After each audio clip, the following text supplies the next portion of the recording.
Pandas love bamboo. A lot of it.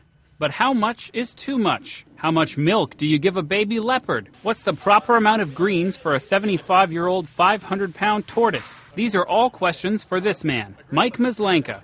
He's the Senior Animal Nutritionist for the National Zoo in Washington, D.C., and he's a rare breed. Only about 6 of 200 accredited zoos and aquariums nationwide have a nutritionist, and Maslanka is in charge of feeding some very exotic creatures. It's a lot different than if we were feeding horses or cows. He gets the daily diets out to the zoo's collection of nearly 2,000 animals.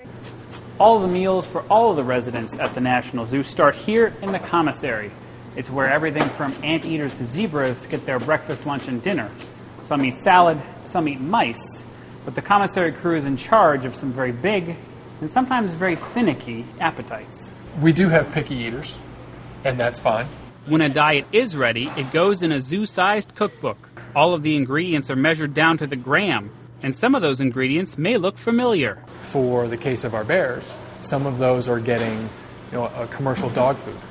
Bears are omnivores, and that's an appropriate diet for an omnivore. For the more carnivorous residents, there's a special mix for them, too. It's going to be a little noisy. The meat mix is thawed in a room that's basically a giant refrigerator. Nothing in the so-called meat room goes to waste. Some of the blood that ends up coming off, we'll end up freezing that into treats. Blood treats? Yes. Then there's what Maslanka calls whole prey.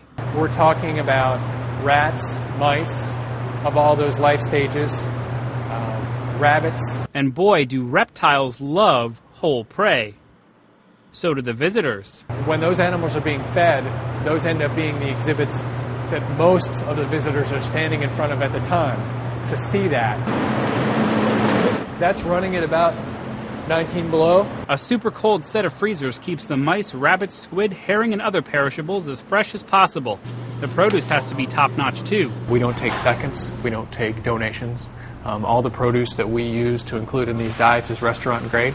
The costs of keeping a well-fed zoo population? Somewhere $750,000 for a year. Finally, there's the question of what comes out. We actually have scores for different piles of poop. That's based on photographs. What's coming out is telling us how that animal's processing that diet.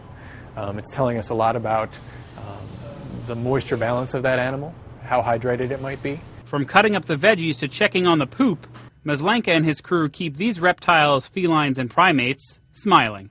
Noel Waghorn, The Associated Press.